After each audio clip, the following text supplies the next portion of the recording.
Podcast हम और आप में मैं हूं आपकी होस्ट शाइस्ता शहजाद। उम्मीद है कि आप सब खैर आफियत से होंगे। आज आपके साथ हम मुलाकात करवाने जा रहे हैं पाकिस्तान पीपल्स पार्टी के बड़ी अहम रहनुमा हैं और उन्होंने जामशोरो के हल्का से अभी इलेक्शन भी लड़ा है और माशाल्लाह इलेक्शन जीता भी है। हम आपकी मुलाकात करवाते हैं डॉक्टर सिकंदर शोरो साहब से, हमारे साथ स्टूडियोज में मौजूद हैं। अस्सलाम वालेकुम डॉक्टर साहब। जी वालेकुम सलाम। कैसे हैं आप? खैरियत से हैं? अल्हम्दुलिल्लाह। Thank you so much for your time sir. बहुत बहुत शुक्रिया और बहुत मुबारकबाद हो, आपने इलेक्शन जीता भी है माशाल्लाह। हमें ये बताएं कि कितनी लीड से इलेक्शन जीता है आपने अभी रिसेंटली? जी, जो मैंने इलेक्शन कंटेस्ट की थी PS 78 से जामशोरो 2 का हल्का है सूबा असम्बली का जी। और वहाँ पे जो मेरे वोट थे वो 51,000 थे और मेरे जो अपोनेंट थे उन्होंने 10,000 वोट दिए थे, तो 41,000 की मेरी लीड है अल्हम्दुलिल्लाह। ठीक है। और अभी कोई जश्न मनाया उन्होंने इस हवाले से, जो जाहिर हल्के की आवाम है, जो आपके वोटर सपोर्टर्स हैं? जी बिल्कुल लाजमी बात है। इलेक्शन का एक तरीक़ेकार होता है, जब इलेक्शन कैंपेन करते हैं तो उसमें सब दिल लगा के मेहनत करते हैं और जब रिजल्ट आती है तो डेफिनेटली सबको खुशी होती है, तो सेलिब्रेशन तो होती है।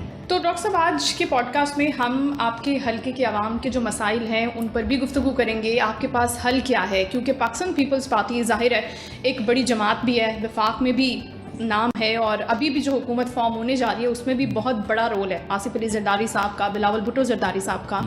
तो उन हल्के के आवाम की क्या उम्मीदें हैं पाकिस्तान पीपल्स पार्टी से, या फिर आपको उन्होंने अपना नुमाइंदा ऑब्वियसली चुना है, तो क्या ख्याल है उनका, उनकी उम्मीदों पे कैसे पूरा उतरेगी पाकिस्तान पीपल्स पार्टी, क्या काम करेगी? देखिए, मैं जो ये इस बार जो इलेक्ट हुआ हूँ, ये मेरा 3rd टेन्योर है as a provincial assembly member, सूबाई असेंबली मेंबर। मैं इससे पहले भी असेंबली में रहा हूँ और मैं समझता हूँ कि अगर किसी जमात ने और किसी गवर्नमेंट में किसी अवाम के रिलीफ की बात हुई है या अवाम के लिए कुछ हुआ है तो वो पाकिस्तान पीपल्स पार्टी की गवर्नमेंट है। 2008 में भी हम उसका हिस्सा थे और 2013, 18 और फिर 23। अब ये है कि मेरा जो हल्का है, मेरे हल्के में भी जितने भी काम हुए हैं, जो हॉस्पिटल्स बनी है या जो रोड रास्ते बने या जो एजुकेशन के हवाले से जो भी काम हुआ वो पीपल्स पार्टी के दौरे हुकूमत में हुआ है। यकीनी तौर पर हम इस मुल्क में रहते हैं, इस मुआशरे का हिस्सा है, तो अब इस वक्त जो ज़्यादातर जो परेशानी है, जो मुश्किलात है, वो तो जो इकनॉमिक पोजीशन है, जो महंगाई है, जो पूरी आवाम जिसको फेस कर रही है, और सबकी उम्मीदें पाकिस्तान पीपल्स पार्टी से और बिलावल भुट्टो जरदारी से।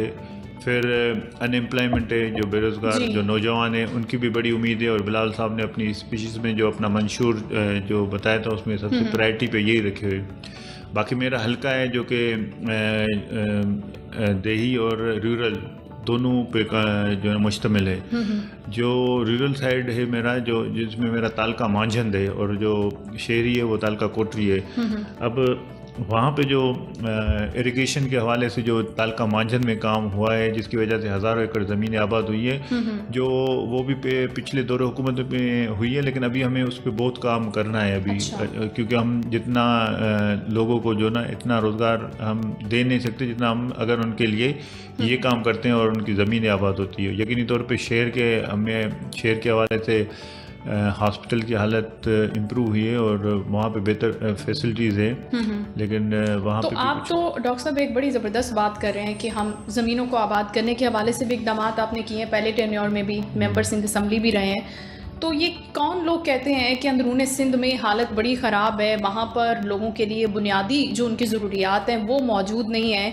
इस हवाले से पाकिस्तान पीपल्स पार्टी को यकीन करे बहुत तनकीद का सामना करना पड़ता है। लेकिन आपसे हम जामशोरो की सूरत हाल जान रहे हैं, जिनमें शहरी और दही दोनों इलाके शामिल हैं, जिसमें आप कह रहे हैं कि प्रोग्रेस हो रही है। तो आप क्या समझते हैं कि क्या वजह हो सकती है कि सिंध की, ख़ास तौर पर अंदरूनी सिंध की उन दही इलाकों की बड़ी एक बैड पिक्चर, बड़ी एक वर्स्ट चीज़ जो है ना वो सामने लाई जाती है कि वहाँ पे तो बड़ी बर्बादी है, कोई काम नहीं होता लोगों का? देखिए, अगर सियासी मुखालफत की बात की जाए तो शायद हर कोई ये जो मुखालफ होता है वो समझता है कि ये बात करने से वो ख़बरों में तो आएगा और शायद उनसे वो वोट लेगा, लेकिन जब इलेक्शन की बात आती है तो आप देखिए अवाम का एतमाद ये है कि जो 2008 में सीटें थी वो 2013 में बढ़ी, और जो 2018 में थी वो 2024 में और भी पाकिस्तान पीपल्स पार्टी ने या सिंध में ज़्यादा सीटें ली, और ओवरऑल अगर देखें तो कौमी असम्बली की सीट्स भी ज़्यादा लिए।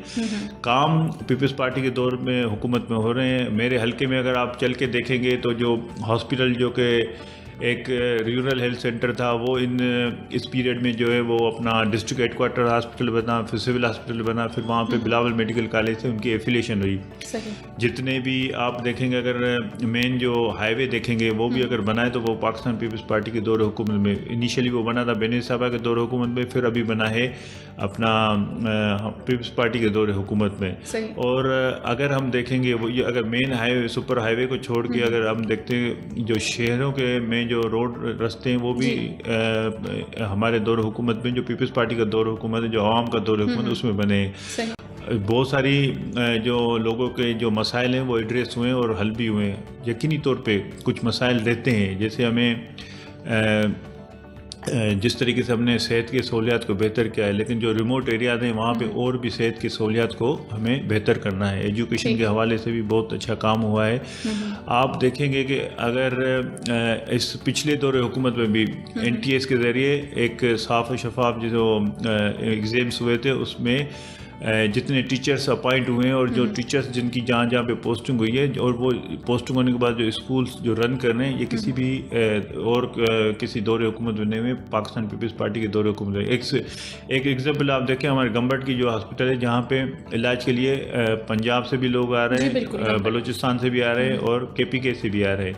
आप देखेंगे अगर SIUT पे जितनी फंडिंग सिंध गवर्नमेंट ने की, और वहाँ पे आप देखें कि विदाउट एनी डिस्क्रिमिनेशन वहाँ पे भी लोगों का इलाज हो रहा है। NICVT का एग्जाम्पल तो सबके सामने। मेरे ख्याल में ये सारे एग्जाम्पल ऐसे हैं जो कि एजुकेशन ठीक है, जो हम मेडिकल की फैसिलिटीज़ की बात कर रहे हैं वो तो ऑन रिकॉर्ड हैं और लोग उससे बहुत ज़्यादा मुतासिर भी हैं, उससे फ़ायदा भी उठाते हैं, और पाकिस्तान पीपल्स पार्टी उस हवाले से लोगों को बताती भी है कि ऑल अक्रॉस द कंट्री लोग यहाँ पर पहुँचते हैं, चाहे वो बलूचिस्तान है, चाहे वो पंजाब है, इवन पंजाब से भी लोग यहाँ पे इलाज कराने आते हैं।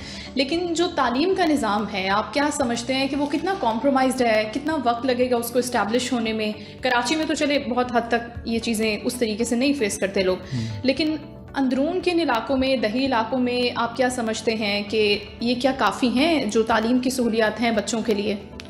मेरे ख्याल के तालीम के हवाले से काम करने की यकीनी तौर पर ज़रूरत है, और उसके लिए जो पाकिस्तान पीपल्स पार्टी ने जो पिछले दौरे हुकूमत में जितने भी टीचर्स अपॉइंट किए, और वो टीचर्स जो मैं समझता हूँ, देखें जो टीचर्स जो ये अपॉइंट हुए, इनके वहाँ पे पोस्टिंग से बड़ा फ़र्क पड़ा है। वहाँ पे अगर हम देखते हैं एनरोलमेंट भी बढ़ी है, जो लेवल ऑफ एजुकेशन वो भी बढ़ी है, और जो मिसिंग फैसिलिटीज़ है या जो स्कूल्स जितने भी हैं उनकी जो बिल्डिंग्स हैं उनको भी बेहतर किया जा रहा है।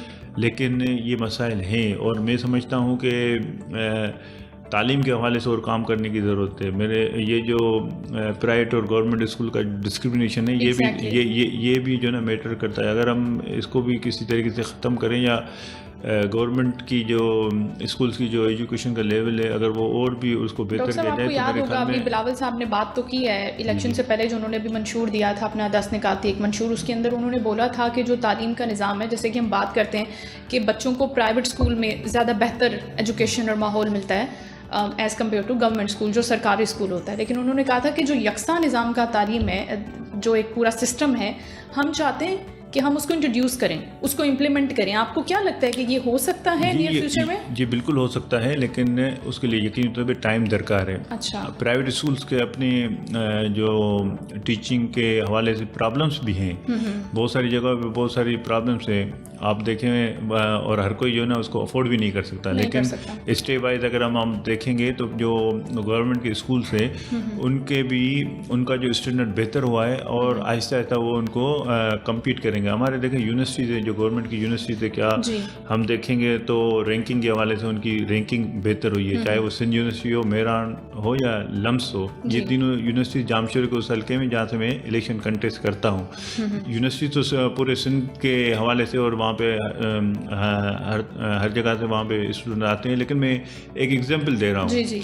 तो जब यूनिवर्सिटीज़ कम्पीट करते हैं और प्राइवेट यूनिवर्सिटी से के रैंकिंग में वो भी कम्पीट कर रहे हैं और उनके बराबर आ रहे हैं, तो यकीनी तौर पे अब हमें अगर देखते हैं तो कॉलेज लेवल तक एजुकेशन बेहतर हुई है। प्राइमरी लेवल पे कुछ इश्यूज हैं, वहाँ और ज़्यादा से ज़्यादा वहाँ बच्चों पे- को अट्रैक्ट करके स्कूलों में लेके वहाँ पे आने की ज़रूरत हम है। देखते हैं ना, वहाँ पे ड्रॉप आउट भी बड़ा जो है ना वो मैटर करता है, क्योंकि जितने बच्चे प्राइमरी में होते हैं, अगर वो मिडिल पे देखते हैं तो ड्रॉप आउट होता है। अगर मिडिल से फिर वो इंटर तक देखते हैं या मेट्रिकुलेशन एग्जामिनेशन तक देखते हैं तो वहाँ पे भी ड्रॉप आउट होता है। ड्रॉप आउट के लिए फिर जेंडर डिस्क्रिमिनेशन का भी एक इशू रहता है, क्योंकि बच्चियों की और तालीम के हवाले से अब जैसे जैसे अवेयरनेस आ रही है, ये सोशल मीडिया जिस तरीके से काम कर रहा है, और जो प्रायरिटीज़ हैं, प्रायरिटीज़ देखिए पाकिस्तान पीपल्स पार्टी ने जो फोकस किया हुआ है हेल्थ के हवाले से और जो एजुकेशन के हवाले से, मैंने कहा कि यकीनी तौर पे हमें अभी टारगेट अचीव करने में थोड़ा टाइम लग रहा है, लेकिन जितनी भी प्रोग्रेस हुई है वो इनकरेजिंग प्रोग्रेस है।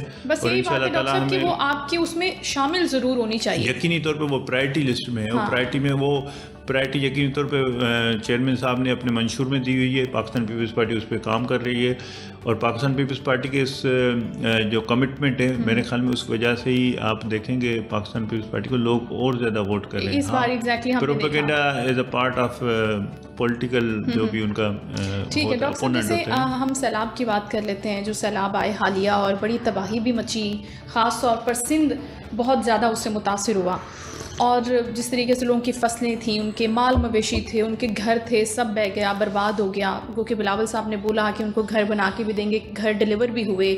आप भी अपने हलके में थे, जामशोरों की क्या सिचुएशन थी, आपने ऑन ग्राउंड क्या देखा, उनके लिए अभी क्या किया रिहैब करने के लिए, उनको दोबारा स्टैंड करने के लिए? अच्छा, आपने ये सवाल किया, यकीन तौर पे अगर कुछ पहले मौका मिलता तो मैं आपको इनवाइट करता। मेरा जो अपना गांव है ना वो उस दरिया के बिल्कुल करीब है, तो यकीन तौर पे नेचुरली अगर दरिया में पानी ज़्यादा आता है तो हमारे जो इलाका और गांव है वो वहाँ पे भी सैलाब का पानी आ जाता है। और वहाँ पे आप चल के देखें जो सैलाब का ने वहाँ पे अफेक्ट किया था और जो आज कल की पोजीशन है, और उससे पहले भी उसके अलावा भी अगर जो मैंने कहा ना तालका मांजन मेरा रूरल एरिया है, वो तालका मांजन नेचुरली वो as a part of irrigation की स्कीम के वहाँ पे फ्लड जो है ना अफेक्टेड एरिया है।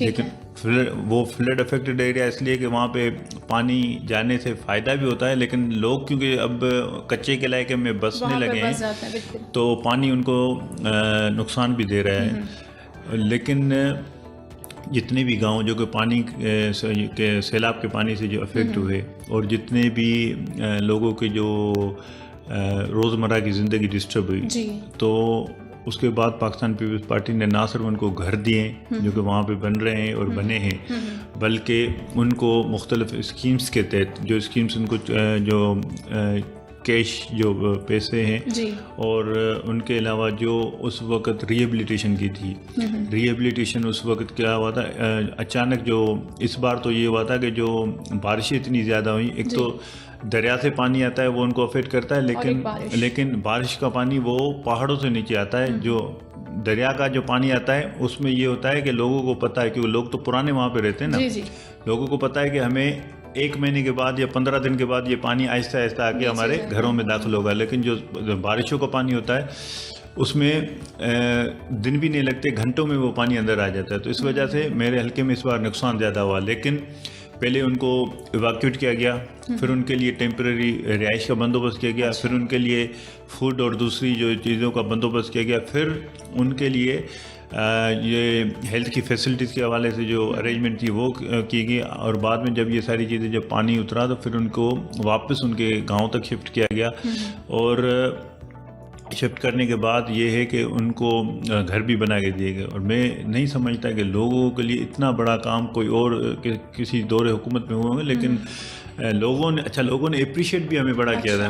क्योंकि पिछली बार जब 2010 या 11 में जब सैलाब आया था, लेकिन हमारे कोटरी शहर को तो प्रोटेक्टिव बंद है, तो उसके सराउंडिंग में जितने गांव जो पानी में आ गए थे, तो लोग वहाँ पे जितनी भी हमने मेहनत की थी, तो यकीन माने हम जहाँ पे भी जा रहे थे उसके बाद इलेक्शन में, तो लोग हमें उसका रिवार्ड इस तरीके से दे रहे थे कि कोई कंप्लेन नहीं कर रहे थे, और हमें वोट बड़े वहाँ पे मिले थे। तो पाकिस्तान पीपल्स पार्टी ने बहुत काम किया। ये तो मैं अपने हल्के की बात बता रहा हूँ। यकीनी तौर पे दादू भी मुतासर हुआ था, और बहुत सारे इस बार सैलाब से भी लोग मुतासर हुए थे, और फिर बारिश की वजह से जो अर्बन और रूरल फ्लडिंग हुई थी उससे भी बड़े मुतासर हुए थे। लेकिन बहुत काम हुआ और अभी तक आप देखेंगे बहुत सारी जगहों पे लोगों के लिए वो घर भी बन रहे हैं। तो सिकंदर साहब, क्या यही वजह है कि आप जैसे कि अभी मार्जिन बता रहे थे कि 2013 और फिर 18 और फिर 2024 के इलेक्शन, जिसमें आपका एक बड़ा वोट डिफरेंस रहता है कि टर्नआउट भी और आपके वोट भी ज़्यादा निकलते हैं, तो क्या ये वही वजूहात हैं जो आप बयान कर रहे हैं कि इसी वजह से लोग आप पर पहले से ज़्यादा एतमाद करते हैं, आपको पहले से ज़्यादा वोट देते हैं? जी देखिए, मल्टीपल फैक्टर्स हैं। अच्छा, मल्टीपल। एक तो देखें, हम जिस पार्टी से बिलोंग करते हैं वो पार्टी रियलिटी है। लोग भुट्टो साहब के दौर से लेके अब तक अगर कोई देखते कोई क़यादत, कोई सियासतदान, कोई पार्टी बात करती है लोगों की तो वो पीपल्स पार्टी है। फिर पीपल्स पार्टी ने काम भी किया हुआ है जो कि इन दौर हुकूमत जो तीन गुजरे इसमें भी बहुत काम हुआ है। फिर ये है कि सियासत कोई एक दिन का काम नहीं होता, सियासत डेली बेसिस का काम होता है।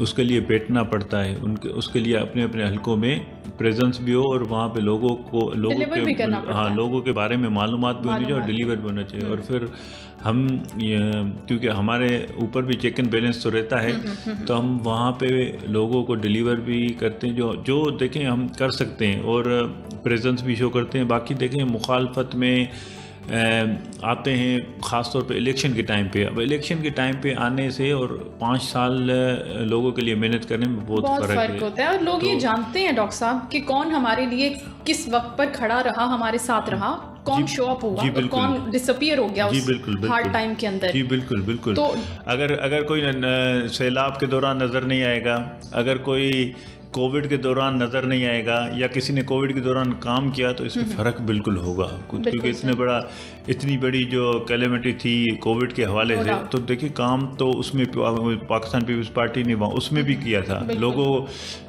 तो जो ना घरों तक महदूद होकर रह गए थे और जो ज़रिया मुआश था वो ख़त्म हो गया, उसमें भी सर्वाइव किया। तो डॉक्टर साहब, आपके पास इंफॉर्मेशन टेक्नोलॉजी भी रहा, एक ये वाला भी एक बहुत बड़ा एक चीज़ है कि डिजिटल मीडिया है, इंफॉर्मेशन टेक्नोलॉजी है, और ये वो चीज़ें हैं कि ये ग्लोबल विलेज में कन्वर्ट करी है ना पूरी दुनिया को। तो इस हवाले से ये बड़ी इंपॉर्टेंट चीज़ है। आप क्या समझते हैं कि इसको मज़ीद चैनलाइज करने की ज़रूरत है, मज़ीद लोगों तक पहुंचाने की ज़रूरत है, किस तरीके से इसको बेहतर किया जा सकता है? और पाकिस्तान पीपल्स पार्टी इस हवाले से कितनी ज़्यादा इनकरेज करती है लोगों को, कितना इसमें पुट ऑन कर रही है? आप क्या समझते हैं, आपके पास भी ये वजारत रही? जी, मैं पिछले टेन्योर में रहा था special assistant to CM for IT। तो उसमें यह है कि हमने काम किया था और काम यकीनी तौर पे वो जो स्कीम्स थी या जो हमने प्रोजेक्ट्स थे जो लॉन्च किए थे, अब वो मैच्योरिटी की तरफ जा रहे हैं। हमने जो कराची के हवाले से जो काम किया था, जिसमें कराची को सेफ सिटी के हवाले से ये प्रोजेक्ट है, ये प्रोजेक्ट है जिस पे अभी काम हो रहा है और इंस्टॉलेशन हो रही है अपना कैमरास की, और उसके अलावा भी बहुत सारी जो रेडियो फ्रीक्वेंसी आइडेंटिफिकेशन के हवाले से वो भी काम हो रहा है। उसके अलावा सिलेक्टेड हॉस्पिटल्स की डिजिटलाइजेशन पे भी काम हो रहा था, ताकि अगर कोई पेशेंट जाता है हैदराबाद में और फिर वो आके कराची में आता है तो वो इतना सारा रिकॉर्ड तो नहीं लेके आता, लेकिन उसके पास वो नंबर हो या कार्ड हो तो फिर उस पर उसको कम से कम वो जो इन्फॉर्मेशन है, किसी के एक्सरेज हुए हैं, किसी के सारी जो मेडिकल रिपोर्ट्स हैं वो उसको पता चल सके। हमने काम ये भी किया था कि जो सेक्रेटरीट लेवल तक हमने ये भी शुरू किया था कि कम से कम पेपरलेस एक्टिविटी होनी चाहिए, क्योंकि फ़ाइल लेके इधर से उधर घूमना, फिर कहीं बहुत सारी जगह पे ये जो पेपर्स वो मिसप्लेस हो जाते थे, कुछ पता नहीं चलता। लेकिन उसके हवाले से पेपरलेस एक्टिविटी भी के लिए भी हमने जो प्रोजेक्ट किया था उस पर भी अभी काम हो रहा है। उसके अलावा अटेंडेंस के हवाले से जितने इश्यूज थे तो वो ये जो आपने सेफ सिटी प्रोजेक्ट की बात की डॉक्टर साहब, ये आपने बोला कि लास्ट टेन्योर में आप इस पर काम कर रहे थे, तो अभी क्योंकि ये बड़ी ज़रूरत है, अगर हम पंजाब की बात करें, लाहौर जैसे बड़े शहर की बात करें, तो वहाँ पर ऑलरेडी ये है प्रोजेक्ट वहाँ पर। अब कराची क्योंकि एक बहुत बड़ा शहर है, लाहौर की निस्बत तो बहुत बड़ा है, तो यहाँ पर आप क्या समझते हैं कि इसको इम्प्लीमेंट करने में, इसकी इंस्टॉलेशन में, प्रॉपर काम होने में इसको मज़ीद कितना वक्त दरकार है अभी? इसमें देखें जो इंफॉर्मेशन यही है, क्योंकि ये प्रोजेक्ट जो है ना लॉन्च तो वो हुआ था जिस पे हमने फाइनली काम करके वो उसको टेंडर आउट किया था, अभी उस पर काम हो रहा है। तो 2 साल का ये टाइम पीरियड रखा हुआ है जिस पे ये काम होगा, और इसमें मुख्तलिफ जो है अपना एरियाज़ जो हैं पहले उनमें काम होगा और फिर उनको आखिर में कम्युनिकेट करके कनेक्ट करके फिर जो है ना ये सेंट्रलाइज कनेक्शन इसकी होगी जो कि CCPO और फिर CM हाउस यहाँ पे कनेक्शन है। 2 साल का अर्सा दरकार है, लेकिन ये बहुत बड़ा प्रोजेक्ट है और इसकी ज़रूरत बड़ी है, क्योंकि जिस तरीके से हम देखते हैं कि जितनी कोशिश लॉ एनफोर्समेंट एजेंसीज कर रही हैं, तो उसके लिए हमें यकीनी तौर पे सपोर्ट में ये बहुत सेफ सिटी का प्रोजेक्ट लाजमी चाहिए था। हमने इसके लिए चाइना के मुख्तलिफ जो शहर थे वो भी विज़िट किए थे, और फिर जो प्रोजेक्ट इस्लामाबाद लाहौर में जो इंस्टॉल हुए थे वहाँ पे भी विज़िट किए थे, और फाइनली जो विज़िट करके और उसमें जो एडिशनल चीज़ें थी या जो चीज़ें करेक्ट करने वाली थी वो करेक्ट करके और फिर हमने ये लॉन्च की। ज़बरदस्त। तो अभी ज़ाहिर है आप इलेक्शन जीत गए हैं, अब आपका दोबारा से काम करने का वक्त आ गया है, तो आने वाले 5 सालों के लिए इंशाल्लाह जब नेक्स्ट इलेक्शन होते हैं उसके लिए आपने कितनी तैयारी की है कि अब अपने हल्के के आवाम को ये चीज़ें डिलीवर करनी है जो पिछले 2 टेन्योर्स में हमने नहीं की हैं, जिन पर हम सोच रहे थे, काम कर रहे थे, और अब उनको डिलीवर करने का वक्त आ गया। ऐसी कोई चीज़ें हैं जो आपने प्लान की हैं ऑलरेडी? देखें, मैंने पहले कहा ना, वैसे तो ओवरऑल जो प्रॉब्लम्स जो पूरी हमारी सोसाइटी फेस कर रही है उसके हवाले से यकीन तौर पे पाकिस्तान पीपल्स पार्टी की ये गवर्नमेंट सूबाई जो है सिंध में यकीन तौर पे वो काम करती रही और करती रहेगी। मेरे हल्के में जो मेरे सामने जो प्रॉब्लम्स नज़र आते हैं, देखिए हमारे यहाँ एक तो हम अगर सब लोगों को गवर्नमेंट जॉब तो नहीं दे सकते, बल्कि बहुत सारे लोगों को नहीं दे सकते, इसलिए मैंने इस पे थोड़ा सा काम किया था। लेकिन जो इंडस्ट्रीज़ हैं हम उसके लिए कोशिश कर रहे हैं कि वहाँ पे इंडस्ट्रीज़ के हवाले से हम कुछ ज़्यादा काम करें, जहाँ पे इंडस्ट्रीज़ अगर वहाँ पे स्टार्ट होती हैं ज़्यादा, क्योंकि मेरे वहाँ इलाके कोटरी में कोटरी इंडस्ट्रियल एरिया है और वहाँ पे हम फैसिलिटीज़ ज़्यादा दें रोड के हवाले से, और सब जो वहाँ पे जितनी भी और रिक्वायरमेंट है, तो जो मकामी लोग हैं वहाँ पे उनको ज़्यादा रोज़गार का ज़रिए मौके मिलेंगे। और इसी तरीके से मांझन में जो इरिगेशन की जो स्कीम्स हुई हैं उनको हमें अपग्रेड करना है, और जो काफ़ी ऐसे जो नहरें हैं जिनको पक्का करना है ताकि जो पानी है वो टेल एंड तक पहुंच सके और वहाँ पे भी ज़मीनें आबाद हो सके।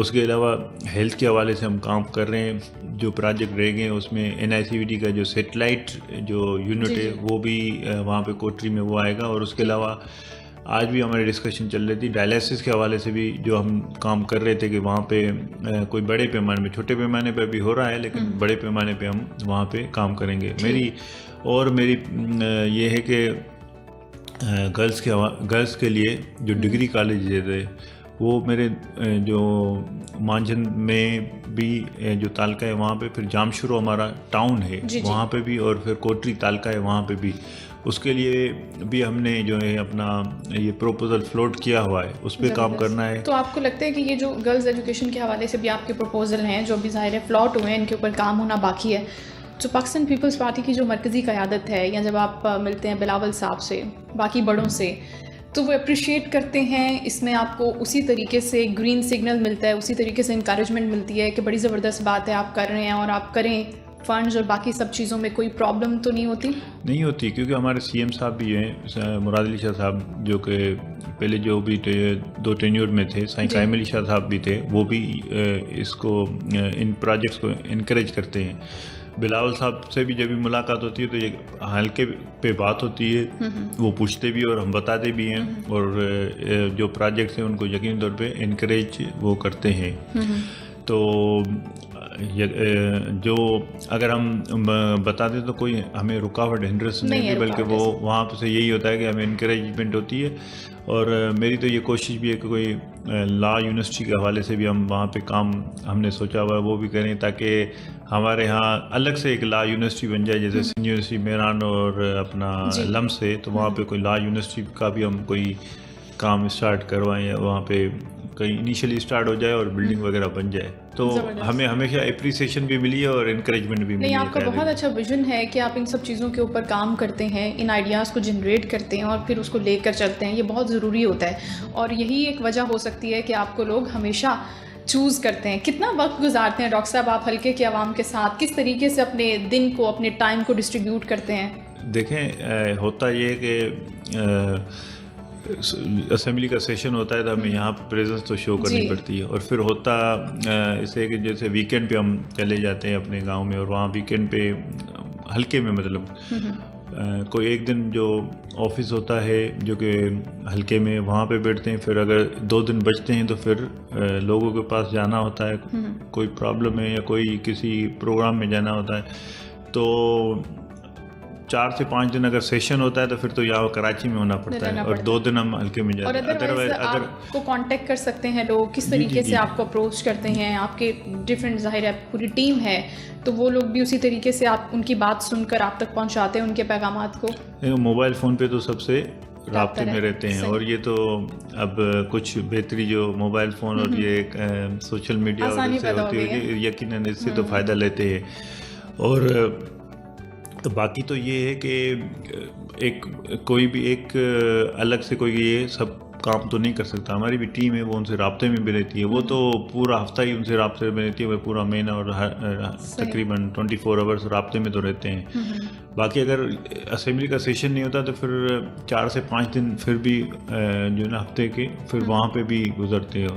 लोगों को मसाइल कोई उनसे डिस्कशन जो कहीं पे जाना होता है और कोई प्रोग्राम्स होते हैं तो ज़्यादातर टाइम ये कोशिश करते हैं कि अच्छा, आपको क्या पसंद है, वहाँ पर रहना या कराची में रहना? कौन सी जो टाइम है वो अच्छा लगता है ज़्यादा? और आपकी फैमिली क्या वहीं पर होती है? जी, मेरी फैमिली तो वहीं पे है। मेरे बच्चे वहीं पे हैदराबाद में ही उनकी एजुकेशन है। अच्छा। और ज़्यादातर तो यकीनी तौर पे टाइम जो हल्के में गुजरता है वही अच्छा, तो वही यकीनी तौर पे, क्योंकि हम सियासत करते हैं तो लोगों के पास आना जाना भी रहता है, और उनके मसाइल, उनके खुशी गमी सब में शिरकत भी लाजमी होती है। तो ज़्यादातर तो हल्के में ही टाइम गुजरता है और अच्छा लगता है। बाकी और वैसे अपना फारिग वक्त कैसे गुजारते हैं अपने स्पेयर टाइम में, ये जिसको मी टाइम आजकल कहा जाता है, वो कैसे किताबें पढ़कर या सोशल मीडिया कितना इस्तेमाल करते हैं? किस तरीके से अपना वो जो एक टाइम है वो लेते हैं? आप ट्रैवलिंग के दौरान ले रहे होते हैं, कैसे? देखिए, मेरा जो शौक है, एक तो क्रिकेट देखना और खेलना शौक रहा है ज़बरदस्त। तो लेकिन आजकल थोड़ा सा क्रिकेट को देखना भी कम किया है और खेलना भी कम किया है। अच्छा, फिर उसकी वजह मसरूफियात या कोई और वजह? हाँ, मसरूफियात हैं, और बस ये है कि आजकल फिर इतनी कोई परफॉर्मेंस भी उतनी नहीं हो रही, तो क्रिकेट को देखना भी थोड़ा सा कम किया है। और उसके अलावा मेरी जो पर्सनल हॉबीज़ है उसमें मैं एक्सरसाइज करता हूँ, कोशिश करता हूँ कि डेली जॉगिंग कर लें। अगर टाइम मिलता है तो वहाँ पे किसी पार्क में चले जाते हैं, अदरवाइज़ तो फिर ट्रेडमिल पे ही कोई जॉगिंग वगैरह कर लेते हैं। फारिग टाइम में जब मौका मिलता है तो पहले तो किताबें ज़्यादा पढ़ते थे। और किस किस्म की किताबें पढ़ते थे? किताबें मुझे ज़्यादा हिस्ट्री की बुक्स जो है ना ज़्यादा अच्छी लगती हैं। ज़बरदस्त। और उसमें भी यकीनी तौर पे, और फिर ऑटोबायोग्राफीज टाइप की जो बुक्स हैं वो ज़्यादा पढ़ने में मुझे ज़्यादा इंटरेस्ट है। लेकिन आजकल तो सोशल मीडिया है, फिर ट्विटर को भी देखना है और सोशल मीडिया को भी देखना है, तो थोड़ा सा ये है कि पढ़ने वाला थोड़ा सा जो है ना वो टाइम कम हो गया है, फिर डिस्ट्रीब्यूट हो गया है। तो फिर भी कोशिश मैं करता हूँ कि कुछ ना कुछ पढ़ ही लूँ, ताकि मतलब ये वो जो हैबिट है वो कंटिन्यू है। फिर वो ज़रूरी है, बहुत ज़रूरी है। डॉक्टर साहब, आपसे सवाल आपकी ज़ाती ज़िंदगी के हवाले से पूछना चाहते हैं, क्या आपकी लव मैरिज थी? और अगर नहीं थी तो क्या आपको कभी मोहब्बत हुई? और वो जो मोहब्बत थी वो क्या कोई स्कूल की मोहब्बत थी, बड़ी होती ना बचपन में होती है मोहब्बत, या क्या? आप बताइए, फिर हम नेक्स्ट सवाल करते हैं आपसे। देखिए, मेरी तो अरेंज मैरिज है, और अच्छा। मैं सियासत में आने से पहले मैं JPMC में पोस्ट ग्रेजुएशन कर रहा था। MBBS करने के बाद मैं FCPS पार्ट 2 की ट्रेनिंग कर रहा था, और मेरे को लास्ट ईयर में ही मेरी कोई ट्रेनिंग के लास्ट ईयर में मेरी मैरिज हो गई थी। इंगेजमेंट भी कोई उससे 1-2 साल पहले घर वालों की पसंद से? घर वालों की पसंद से अरेंज मैरिज ही थी। अब ये हमेशा मैं बताता हूँ कि मेरी कोई ये क्या लव स्टोरी कोई है नहीं, तो नहीं, कोई तो होगी ना, जैसे स्कूल में होती है, बहुत जब छोटे होते हैं, जब पता भी नहीं होता कि मोहब्बत, प्यार, इश्क का कॉन्सेप्ट है क्या, कोई ऐसी भी लाओ वाली सी चीज़ जहन से गुजरती तो है, वो कोई नहीं है? देखिए, हम पढ़े तो हैं वहाँ पे, यूनिवर्सिटी में पढ़े हैं, और क्या कहते हैं कि पोस्ट ग्रेजुएशन भी की हुई है, लेकिन कोई ऐसा मौका आया नहीं ज़िंदगी में। अब मैं सोचता हूँ पता नहीं क्यों नहीं आया। इसकी क्या वजह हो सकती है आपके ख्याल में? ऐसा क्यों है? मतलब समटाइम्स बंदा सोचता है अपने बारे में बैठ के, तो क्या ये ख्याल कभी जहन से गुजरता है? मुझे ये तो पता था कि शादी मतलब कि ये पता था, ये था कि करनी तो है। और इसी फियर की वजह से तो ऐसा नहीं है कि आपने खुद को रिस्ट्रेन रखा, रिस्ट्रिक्टेड रखा? मेरे ख्याल में शुरू से ही ये जहन में भी था, तो फिर कोई इधर उधर जहन गया नहीं। पता भी था कि जो है ना मैरिज होगी तो अरेंज मैरिज होगी, फिर और ज़्यादातर तो डॉक्टर साहब वैसे मोहब्बत सिर्फ वही तो नहीं होती कि जो हासिल कर ली जाए, जिससे शादी हो जाए। मोहब्बत तो मोहब्बत होती है, वो नामुकम्मल भी रहती है, आप अलग भी रहते हैं, वो तो चलती रहती है साथ साथ। क्या कहते हैं आप, इसके ऊपर क्या ख्याल है आपका? नहीं, ये बात तो है, मोहब्बत तो होती है तो फिर वो ये किसी एक जगह पे आके ख़त्म नहीं होती, वो तो चलती रहती है, इसमें कोई दो राय नहीं है। तो अब आप अपने बच्चों को क्या ये इजाज़त देंगे, मतलब अभी क्या, जाहिर है वो तो आपके पेरेंट्स थे जिन्होंने आपको बोला कि आपकी अरेंज मैरिज होगी, घर वालों की पसंद से होगी, क्या अपने बच्चों को ये आज़ादी देते हैं? क्योंकि अब तो वक्त बहुत बदल गया है। देखें, बहुत सारी चीज़ें तब्दील हुई है ना, अब तो एजुकेशन भी बढ़ी है और यकीनी तौर पे अगर, हालांकि मेरे केस में ये नहीं है, लेकिन पहले तो ये भी थे कि पेरेंट्स ये डिसाइड करते थे कि कौन डॉक्टर बनेगा, कौन इंजीनियर बनेगा, लेकिन अब तो ऐसा नहीं है। अब मेरे बेटे को अगर मैं कहूँगा डॉक्टर बन जाए, वो तो नहीं बनेगा, क्योंकि मुझे पता है कि उनका इंटरेस्ट ही नहीं है ना। तो अब एजुकेशन बढ़ी है, अवेयरनेस बढ़ी है, लाजिम बात है वो अपने बुरे और भले का फैसला खुद करेंगे। तो मेरी तरफ से किसी पे कोई पाबंदी नहीं है, यकीन तौर पर वो अपना फैसला करेंगे। अभी तो पढ़ रहे हैं, अभी छोटे हैं, अभी छोटे हैं। अच्छा, ज़बरदस्त। और इसके अलावा उनको क्या पसंद है? ज़ाहिर है उनको पता है कि उनके जो फादर है वो एक पॉलिटिकल शख्सियत है। जब जाते हैं लोगों के बीच में तो समटाइम्स लोग आपका टाइम भी ज़्यादा लेते हैं, क्या वो इस चीज़ से खुश होते हैं या नाराज़गी का इजहार करते हैं कि हमारे साथ वक्त बहुत कम गुजरता है? या फिर आपकी वाइफ? हाँ, उनकी हमेशा, मेरी वाइफ की या मेरे बच्चों की हमेशा ये नाराज़गी रहती है कि भाई आप हमें टाइम कम देते हैं। तो मैंने बताया कि वो रहते भी तो हैदराबाद में हैं, तो हैदराबाद में तो जामशोर में रहते हैं, तो टाइम कम की शिकायत तो हमेशा रहती है। और बाकी ये कि मेरे बेटे को तो बैरिस्टर बनने का शौक़ है, वो तो कहता है मैं बैरिस्टर बनूंगा। मेरी बेटी कहती है मैं डॉक्टर बनूंगा। मेरी अपनी ख्वाहिश यकीनी तौर पे ये है कि मेरे दोनों बच्चों में से कोई एक डॉक्टर बने, क्योंकि मैं हमेशा ये सोचता था कि मैं शायद पैदा ही डॉक्टर होने के लिए हुआ। अच्छा। लेकिन फिर वो कुछ ऐसे था कि मैंने अल्लाह ताला ने आपसे लोगों के काम लेने थे बेसिकली। मैंने पॉलिटिक्स ज्वाइन की और फिर इसमें तो वैसे अपने इस फैसले से सेटिस्फाइड हैं आप डॉक्टर साहब? जी अल्हम्दुलिल्लाह, मैं बिल्कुल सेटिस्फाई हूँ, क्योंकि फिर इसमें भी आके बल्कि लार्जर स्केल पे हमें ये मौका मिलता है कि हम लोगों की खिदमत कर सकें और सिंसियरिटी हो, फिर नेक नीयत हो, तो फिर मंजिलें आसान होती हैं। इसमें भी देखें, सियासत भी कोई ऐसे नहीं है कि जो नज़र आता है कि सिर्फ ग्लैमर और सिर्फ ये सारी चीज़ें नहीं है, बहुत सारी हार्डशिप्स भी होती हैं। तो और क्या क्या होती है? ग्लैमर के पॉइंट ऑफ व्यू से अगर हम बात करें, जब आप MPA बने पहली बार और आज भी जब आप लोगों पे होते हैं, बहुत सारी ऐसी सेरेमनीज़ हैं, ऐसी गैदरिंग्स हैं जहाँ पे आपको जाना होता है, तो क्या वहाँ पर ज़ाहिर आपकी शख्सियत है, लोग आपको अप्रोच करते हैं, आपसे बात करना चाहते हैं, आपसे इंस्पायर्ड होते हैं किसी भी कैपेसिटी के अंदर, तो उन फैंस के अंदर, उन लोगों के अंदर ख़वातीन भी होती हैं, तो क्या वो भी आपके पास आती हैं? कभी किसी ने प्रपोज़ कर दिया हो, कभी किसी ने इजहार कर दिया हो कि डॉक्टर साहब अच्छे लगते हैं आप, आपकी कोई चीज़ अच्छी लगती है? नहीं, देखें, वो तो अब हमारे जो वहाँ पे या कहीं पे भी जाते हैं तो यकीन तौर पे अगर बॉयज़ हैं तो गर्ल्स भी हैं, ठीक है। कोई भी तारीफ़ तो कोई भी कर सकता है और करते हैं। तारीफ़ किसी को बुरी थोड़ी लगती है, तारीफ़ तो अच्छी लगती है। नहीं, तारीफ़ की बात नहीं हो रही, तारीफ़ तो ठीक है, मैं क्यों, डॉक्टर साहब बहुत अच्छे लग रहे हैं, बहुत अच्छा ड्रेसअप हुए हैं, बहुत अच्छे से बात करते हैं, मैं प्रपोज करने की बात करी। अच्छा, नहीं, ऐसा कोई मौका मिला नहीं, या फिर मैंने गौर नहीं किया होगा, लेकिन मेरे जहन में ऐसी कोई बात नहीं है। वैसे बाकी तो नहीं है कि आप डर रहे हैं किसी चीज़ से, या ऐसा हुआ ही नहीं, सिरे से नहीं हुआ नहीं, डरना क्या, अगर होता तो मैं बता देता कि भाई नहीं होता ना कि घर वाले देख लेंगे और इस मैं घर वालों से इतना नहीं डरता। अच्छा, वैसे किससे डरते हैं आप? देखिए, मैं लाजमी मेरे पेरेंट्स से तो डरता हूँ। इसके अलावा मैं किसी से डरता, डरना क्यों, अपनी लाइफ है, जो ज़िंदगी है, लेकिन अच्छे तरीके से गुजार रहे हैं। तो वैसे जो वाइफ होती है, जो बीवी होती है, वो एक्सपेक्ट करती है कि मेरे जो शौहर हैं वो मुझसे डर के रहे, दब के रहे, ये एक खवातीन का होता है। तो आप कह रहे हैं कि ऐसा नहीं है, तो भाभी तो नाराज़ हो जाएंगी फिर? नहीं, वो नाराज़ नहीं होगी। अच्छा। उनको पता है, वो मैं जो है ना, वो ये है कि अब मैं कोई वो नहीं ज़हनियत नहीं रखता कि भाई नहीं मर्द है तो वो सुपीरियरिटी में हो, ये मेरी ज़हनियत नहीं है। लेकिन ये है कि फिर जो हमारा जैसे ताल्लुक है उसमें डरने की बात नहीं है, मैं स्ट्रेट फॉरवर्ड बंदा हूँ। और लेकिन किसकी चलती है घर में? अब आप हमें बताना पड़ेगा, क्योंकि जाहिर है फिर ये बात बिल्कुल डिफरेंट साइड पे जा रही है। घर में देखें, बहुत सारे ऐसे मैटर्स हैं जिसमें मेरी ही चलती है। देखिए, मैं बता रही हूँ मेरी चलती है कि, और अब ये है कि फिर कभी कभार तो माननी पड़ती है, लेकिन ज़्यादातर अगर मैटर्स में फ्रेंकली मैं बताऊँ तो मेरी चलती है। अच्छा जी जी। इसकी क्या वजह है कि आपकी पर्सनैलिटी है अथॉरिटेटिव आपको लगता है, या फिर आप समझते हैं कि जो मैं फैसला करता हूँ वो ज़्यादा बेहतर है?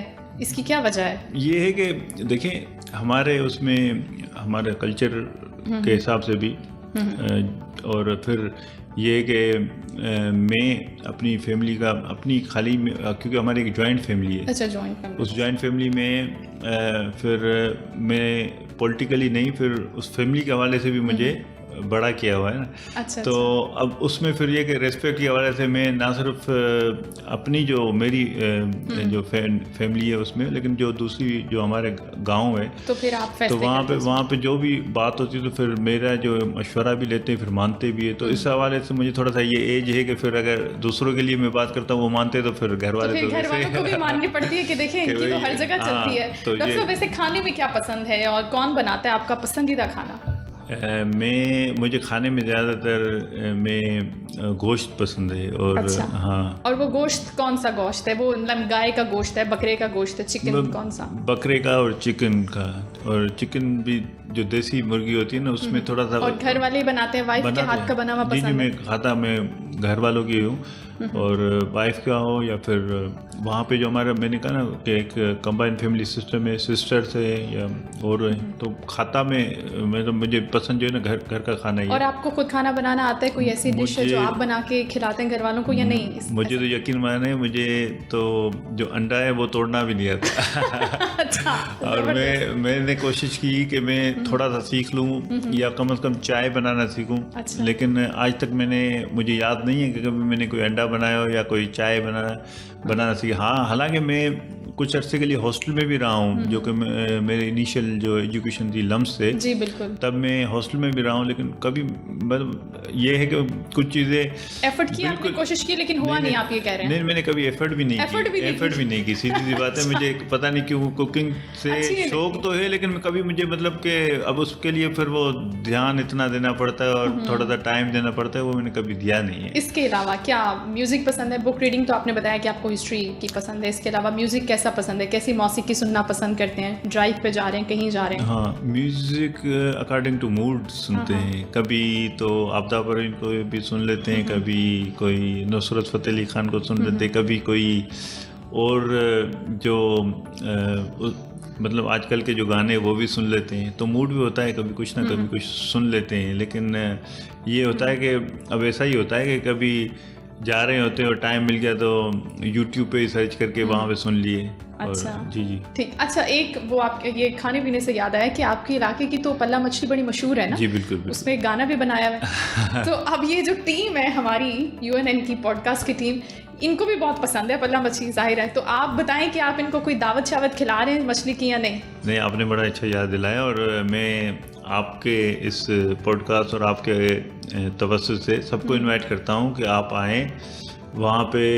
वैसे तो हम आपको खिला सकते हैं अपने उधर शहर में कोटरी पे भी, लेकिन वहाँ पे अलमंजर जो दरिया के बिल्कुल साहिल पे है, वहाँ पे बड़ा ज़बरदस्त पला फ़िश मिलता है और बनता भी है मतलब। और वहाँ पे आपको बिल्कुल मेरी तरफ से इनविटेशन है सबको, आपकी पूरी टीम को। क्योंकि हमने डॉक्टर साहब आपके बारे में ये सुना है कि आप बड़ी अच्छी मेज़बानी करते हैं। नहीं, बिल्कुल बिल्कुल, हमें तो बड़ी खुशी होगी आप जब भी आएँ, और मैं आपके तरफ से पूरी टीम को भी इन्वाइट करता हूँ। लेकिन आप जब आएँगे तो वहाँ पर इंशाल्लाह ताला आप फील करेंगे कि जो आपने बातें सुनी, अगर कभी आपने पला फ़िश कोई खाई हो तो मुझे नहीं मालूम, लेकिन अगर आप वहाँ पे आके टेस्ट करेंगे तो आपको यकीन ये पता चलेगा कि वाकई ये कोई अलग चीज़ ही है जिसके लिए ये मशहूर है। और वैसे डॉक्टर साहब आपको घूमना फिरना पसंद है, लाइक ट्रैवलिंग, कभी दुनिया घूमने का शौक हो या कुछ हो, तो इस तरीके से ट्रैवलिंग के लिए भी टाइम निकालते हैं या नहीं? अब मैं बहुत कम घूमा फिरा हूँ ना। अच्छा। हाँ, और ज़्यादातर मुल्कों में मतलब मेरा कम ही जाना हुआ है। और हमेशा शेड्यूल ही कुछ इस तरह रहा है कि ज़िंदगी में कभी पहले मुझे सब कहते कि भाई तुम किताबों से नहीं निकलते, तो वो टाइम उसमें गुजर गया। फिर सियासत में आए तो फिर उसमें लोगों के दरमियान गुजर गया। तो इंशाल्लाह कभी मौका मिला तो जाने का तो यकीनी तौर पे शौक है, तो आदमी को दुनिया देखनी चाहिए। जी जी। तो अभी आपने कुछ प्लान किया है कि जाहिर है आप अपने पॉलिटिकल जो आपकी गैदरिंग है उनके साथ तो ट्रैवल करना ही पड़ता है, वो आपके काम का हिस्सा है, तो क्या आपने कभी फैमिली ट्रिप के लिए कभी प्लान किया कि अच्छा ये वक्त निकालना है कि अच्छा बच्चों की ये एज हो जाए, उनकी छुट्टियां हो जाएं तो फिर हम ट्रैवल प्लान करेंगे? ये मैं उनको हर साल आसरा तो देता हूँ, जाता नहीं। इसको करेंगे कब प्रैक्टिकली? इंशाल्लाह ताला अब इस बार। अच्छा, ज़बरदस्त। इसके अलावा शिकार पे जाना पसंद है? क्योंकि अंदरूनी सिंध में ये बड़ा, कराची से भी लोग जाते हैं इवन शिकार करने के लिए, शिकार करना पसंद है? मुझे शिकार बिल्कुल पसंद नहीं है। हालांकि बहुत सारे जो लोग हैं वो या तो खुद करते हैं या अरेंज करते हैं, लेकिन मुझे पता नहीं क्यों शुरू से शिकार से जो ना। लेकिन हमें पॉडकास्ट के आखिर में कोई ऐसी चीज़ तो आपको बताना पड़ेगी जो आपको बेहद पसंद है, अपने लिए करते हैं, उन चीज़ों को इकट्ठा करते हैं। वो कोई चीज़ हो सकती है, घड़ी हो सकती है, परफ्यूम्स हो सकते हैं, क्या ऐसी चीज़ है जिसकी ऑब्सेशन है आपको? डॉक्टर साहब को क्या ऑब्सेशन है? देखिए, मुझे ये होता है कि अपने लिए तो यकीन तौर पे ये है कि मुझे होता है कि मैं जो ना कपड़े जो है ना वो अच्छे कपड़ों का शौक है। हाँ, अच्छे से अच्छे और ब्रांड कॉन्शियस रहता है कि भाई कोशिश होती है कि रहे, मतलब और शूज और कपड़े। अच्छा, ये दोनों चीज़ों का शौक है। लेकिन घड़ी, परफ्यूम्स, इस तरह घड़ी में कम ही पहनता हूँ। और इसके अलावा जो महंगे मोबाइल्स या वो एक होता है ना, एक लाइफस्टाइल होता है सियासतदानों का। महंगे मोबाइल बस वो लाजमी बात है, अब जरूरत के लिए मोबाइल तो लेते हैं, लेकिन जरूरत के लिए मोबाइल होने में और अपग्रेडेड मोबाइल होने में, जैसे कोई नया फोन आया तो फौरन से ले लिया, उस तरीके की तो वो नहीं है। मोबाइल लेता हूँ तो अगर वो 2-4 साल तो चला ही लेता हूँ हर साल। अच्छा, ये अच्छी बात है, ये थोड़ा सा इकोनॉमिकल बात हो गई। Thank you so much doctor साहब, बहुत अच्छा लगा आपसे मिलके, आपके वक्त का बहुत शुक्रिया, बहुत अच्छी बातचीत रही आपसे। इंशाल्लाह नेक्स्ट आपसे पॉडकास्ट में दोबारा मुलाकात होगी। अपना ख्याल रखिएगा। अल्लाह हाफिज़।